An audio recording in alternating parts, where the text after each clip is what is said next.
Hey everybody, Kevin here from HumboldtCraftworks. Welcome back to another episode of Woodworking with Mr. Kevin. Today what we're doing is we're putting the polyurethane on stair treads. I've seen a lot of people put polyurethane on the wrong way. Usually what they do is they'll take a brush and dip it in there and they'll start brushing back and forth and back and forth and they'll get streaks and they won't know why they have streaks and why does everything look so streaky and why are there dry brush marks in here and how come yours look so good and all these look like poop? That's because I've been doing this a long time. I've probably put hundreds of gallons of polyurethane on all sorts of kinds of things. There's a video about me redoing a bar at the Six Rivers Brewery up here in McKinleyville. You know, I stripped that bar down and spent 3 days putting 3 coats of polyurethane on a bar that's got over 42 linear feet of bar top. And the bar top's, 2 feet wide with all sorts of moldings on it. So you get really good at it after a while. I'm just going to show you exactly how I go about putting a beautiful finish on anything. This happened to be stair treads, but it all works the same way. We're putting water-based polyurethane, the Endurovar. It's a gloss that's left over from a job I did a long time ago. I'm sealing the bottoms with water-based polyurethane. We're going to do this side with oil-based Czar satin. The reason I covered this is because I don't want water-based on the bullnose at all. So that's why I just covered that real quick. So here's how we start. So if your brush is dry, you want to dip it in the can and wipe it off both sides several times until it's nice and moist. Moist, that's a weird word, moist. You only want to dip it in about 3/4 of an inch or so. If I can, I'll zoom in. I'm not sure if this is going to come out blurry or not because, whatever. I'm going to dip it in and we're going to wipe off one side. We're going to come within about 3/4 of an inch of that edge and we're going to put a line. And we're distributing evenly the finish. And now we're going to brush it out this way. Okay, I'm going to flip the brush over and do it again. Okay, that's good. All right, come about 1/2 to 3/4 of an inch away. Flip the brush over. We're going to go about 1 inch into that previous brush stroke. Okay, now the second time we pass, we're going to go all the way through it. Okay, just like that. Now this time we're going to go super light. And that will blend all those two together. And we're not pushing down at all. Just super light. Do it again. Same exact thing. Down, over, come into that brush stroke 1 inch. Now we're going to go back 2 inches, flip the brush over, and just nice and light. It's just that simple. All right, if you really want to help yourself out, you get yourself a light like this, and you can hold it down like this. Here, I'll do it like that. Can you see how that? You can see that will show all of your brush strokes. And you can put this down at the end like this. Or like, for me, it would be like right there so I could see into it. For you, it would be like this. And see, you can see the reflection? That's how you find all of your brush strokes. So we're just going to continue on here. About 3/4 of an inch away. That didn't work out so well, but whatever. And now 1 inch in like this. Okay, now we're going to go 2 inches across. We'll flip the brush over, and nice and light. Barely bend your brush and lift up at the very end. And the whole key to success when you're doing polyurethane is to distribute all that finish as fast as you can without too many brush strokes. And it looks like I got a lot of brush strokes going on here, but I really don't because I'm not giving it a chance to dry. And you'll see with the oil-based polyurethane, you gotta move because it's basically like trying to brush honey on. If you're winding up with a lot of brush strokes and dry spots, like dry brush strokes, it's because you've gone over finish that's already flashed off and it's already done. It's like, nope, done. You don't want to go over something that you've already gone over like 5 minutes ago. Oh, I got a spot. And try to get this spot way over here. Don't touch it because otherwise it's going to look like crap. And that's just polyurethane. If you see people, they'll start brushing like this and they'll dip it in. They'll start brushing again like this. That's how you wind up with thick spots. Because this will have tons of finish on it, and as you're going this way, it gets thinner and thinner, and then you dip your brush again, and then it's thick, and it gets thinner and thinner. Yeah, you don't want to do that. You want to dip your brush in there, come across here, that's pretty evenly distributed, and then come across this way after you flipped your brush over, okay, and then you want to go even farther the next coat, and then flip it over so it's your brush is a little drier, and then feather it all the way through. And it dries evenly, it comes out looking much better. Now we're going to start down here. The very last pass, we're going to come down here. And we're going to pull all the way through. Okay, I'm not hitting the very end with the brush. Try not to anyway. Okay. There's our 2 passes. Now we're going to start this way and we're just going to lightly bring it right off the edge. And I'm barely tapping down here. I'm just gingerly putting it down and pulling it off the edge. And if you think you have spots or whatever, you can just take your light and you can look for stroke marks. Look for stroke marks. Stroke. When I start doing the oil base, I'll flip you back on. I'm going to do 2 coats before I actually go and install these, so the final coat will be done on site. It just works better that way. I don't like climbing up and down stairs and trying to paint polyurethane on if I don't have to. I'm going to do the same with the risers, which are all sitting over there, which I'm going to do next. And I use the same technique. These are only small. These are like 11.5 by 48, so they're small. If you're doing a table, I do tables the exact same way. I kind of like work my way all the way across the table, even a 48-inch table, and I start brushing it across and brushing it through. And I do the same exact thing for at least the first 2 coats. Try to get an even base on there. And then it all depends on how warm it is. I'll do the 3rd coat the same way. 3 coats of polyurethane for stairs and for most anything else too. Makes it nice and brittle. You don't have to go back and fix things. And we'll do the oil base next. Water base is much more forgiving. Like I said before, oil base, not so much. The first coat isn't bad, but you practice on your first coat. The second coat is where you'll really start seeing dry spots and brush marks and overbrushing and all that. All right, everybody, this is a riser. I put finish on the backside yesterday. It's water base. Now we're gonna do oil base. And we're gonna start this way, gonna work our way up. We're using a Picasso brush. I know you can't see it, the lighting's terrible. But what I wanna do is I wanna show you what it looks like when I'm brushing this on with oil base. We're using Czar Poly Exterior UV Self-Leveling Satin that dries supposedly in 2 hours. It's only 61 degrees out here, and it's the 1st of July in Humboldt County, California. You're gonna dip in your brush, you're gonna clean one side off. You're gonna have about a 1/2 inch of finish on there. We're gonna pull this across here and try to get that as even as possible. And then I'm gonna come across this way and brushing it. I'm gonna flip the brush over and get more finish off of it and continue on.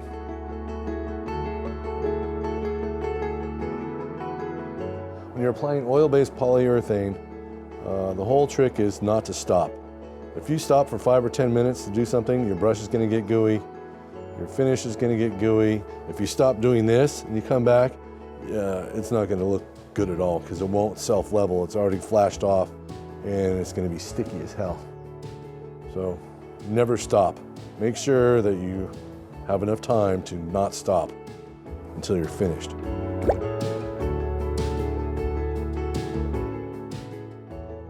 Get that even as possible. Bring this across here. We go in about 1 inch to the previous brush stroke. Flip the brush over. Go in almost the whole entire brush stroke. Okay, we're just trying to blend that all together. And now I'm going to take this one and I'm just as light as possible. Just bring it out because you want to thin as lines as possible. And the reason for that is when you're pushing hard like this, when you push down hard, you get thicker lines. Okay? When you're pushing this way, you're just trying to move the finish. Okay, I'm going to flip this over, push in more finish. Okay, and the last one's just to blend them all together. Put little thin lines down. You don't want to go too far. And it takes a little getting used to. You have to practice. And you want to try to go as straight as possible. You see the reflection, you can see the brush strokes, and that's why I did it this way. You can actually see the brush strokes.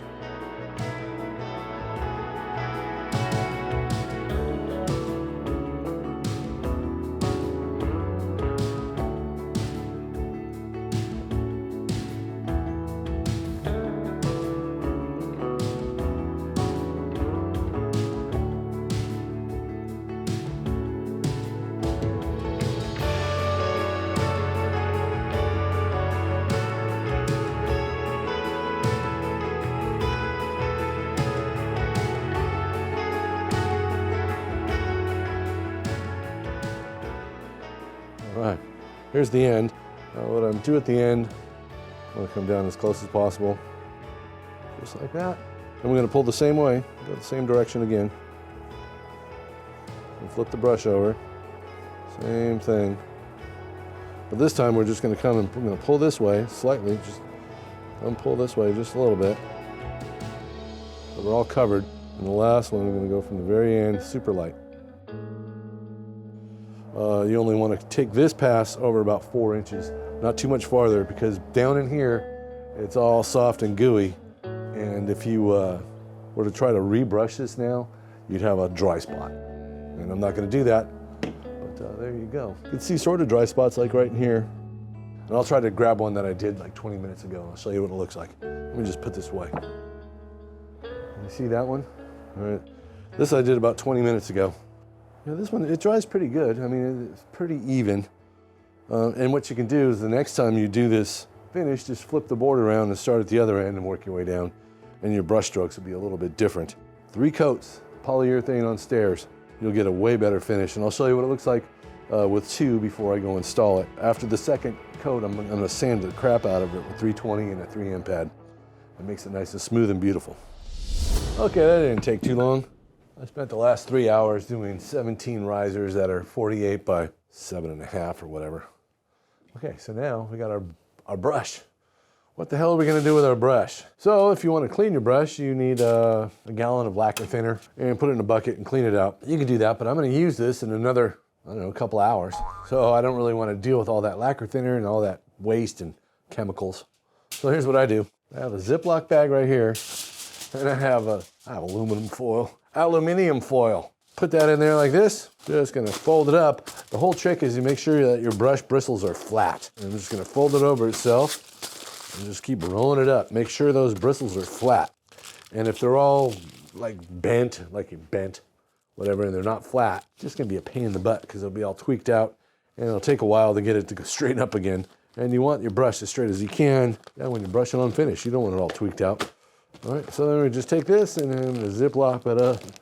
Put it in a Ziploc bag here. We're gonna squeeze all the damn air out of it, like so. Lock it up, and there it is. And when I take this out in 3 or 4 hours from now, it'll still be just as good as when I stuck it in there, because there's not a bunch of air in there, and it's all wrapped up in aluminum foil and flat. When you first open your can, before you stir it or anything, get yourself a little tiny punch and take it and poke a hole. I got like 6 or 8 holes around here, so when you're brushing your finish off, it just drips back into the bucket. And that's really helpful. But you're still gonna have crap around the edges, and I'd show you, but this thing is so full. I always just take a paper towel or something and try to wipe off as much of that crap as I can around the rim. Try to keep it as clean as you can, as long as you can. Doesn't always work out that way, but if you can, it makes it much easier, especially after your 3rd or 4th coat, because this stuff on the outside is drying as we speak. All right, put the lid back on, make sure it's on there good. Tap it down with a hammer and you're good to go. Okay, so this tread here has been sanded with 320. I've used the 3M pad on it, the maroon 3M pad, and we've wiped it down. Now we're ready to put our 2nd coat on. Now, we'll see how this brush looks. This has been in here for at least 2 days, at least 48 hours, maybe 50 or 60, I don't know, who knows. So, wrapped it up like a little burrito. See, nice and flat. The thing is, it's gonna be kind of sticky and gummy. So the first thing I'm gonna do, I'm gonna take the poly off the stick. That's pretty good. Okay, now I'm gonna dip this in quite a few times and brush it off both sides. And I'm actually gonna go up like halfway up the brush now. Okay, this brush was pretty new. I think I used this brush one time before I started this job. When I get done with this job, after using this brush 4 times for all these parts, I'm basically done with it. I'll clean it a little bit and save it for something if I need to do some stain work or whatever. For an entire job like this, a $17 brush or whatever these damn things cost, I clean them and then I just save them for a rainy day for something. It's usually for staining something or painting something. So it sounds kind of weird. You spend a minute like dousing your brush and wiping it off, but it actually makes it feel better. And it keeps, see how tight that is? It's still chiseled all together. It's an oval brush, that's why it looks like that. All right, here we go.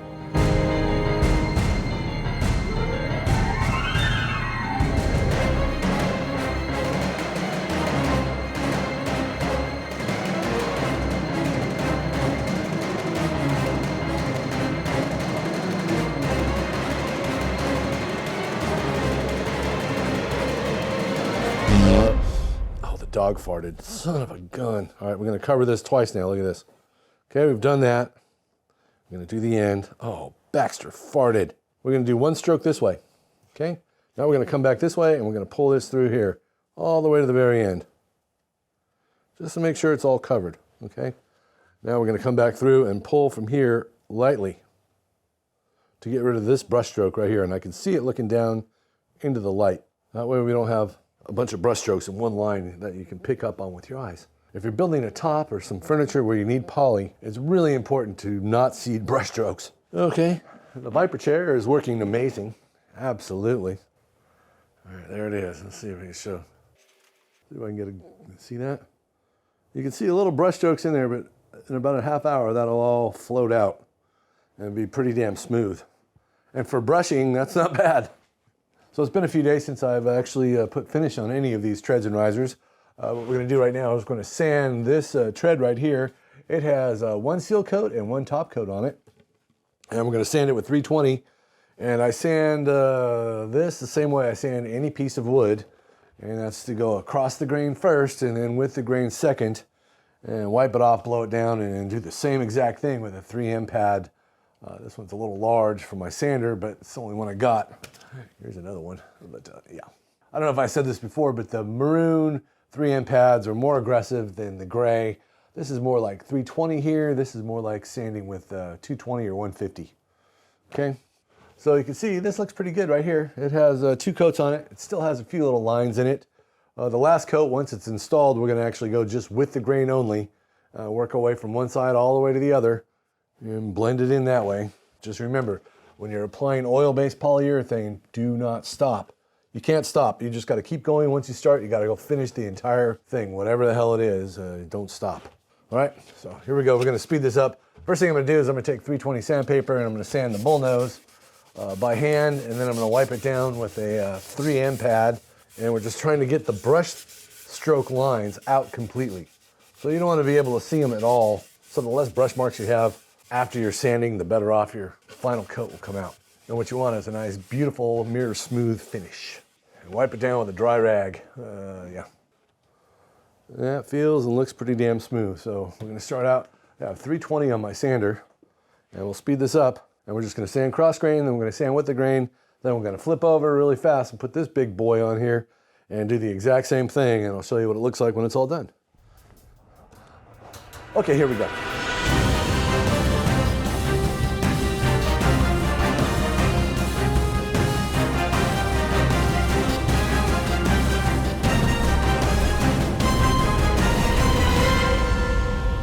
Go.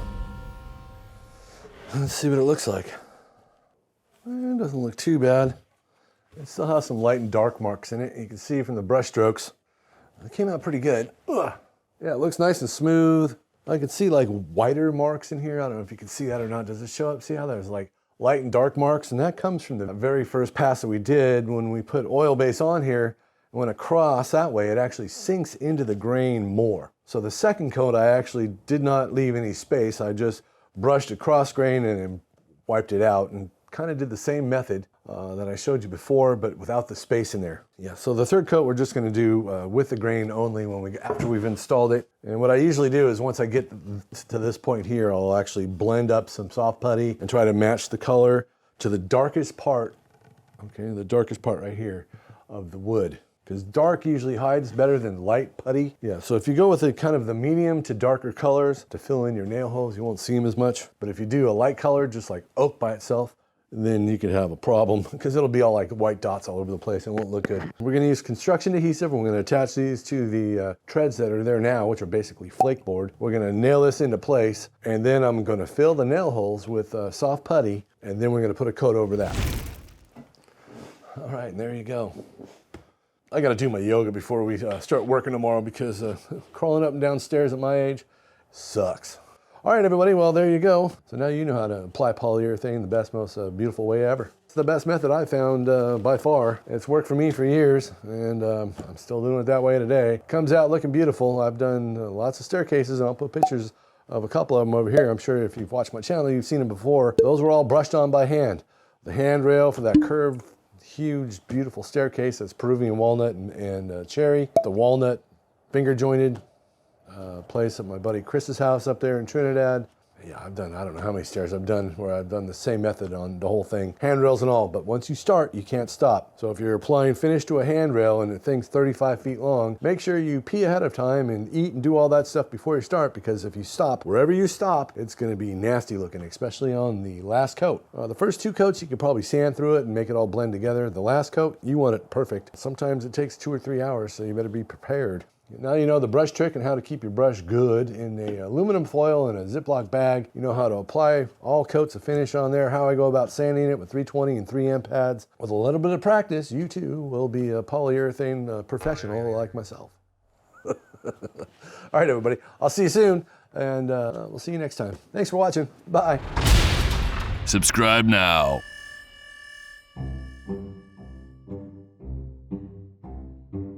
So this is a polyester bristle brush. Polyester bristle brush. Blah. Oh, way down here. I have to go way down here because my camera's all squished down here. What I'm gonna do is I'm gonna just, I'm gonna go roll out of here on my, whee! Roll it out of my Viper chair. My Viper chair. It's like Indianapolis race car chair. Whee! I don't know if this is even working. I won't even know till I get editing. And that's all there is to it.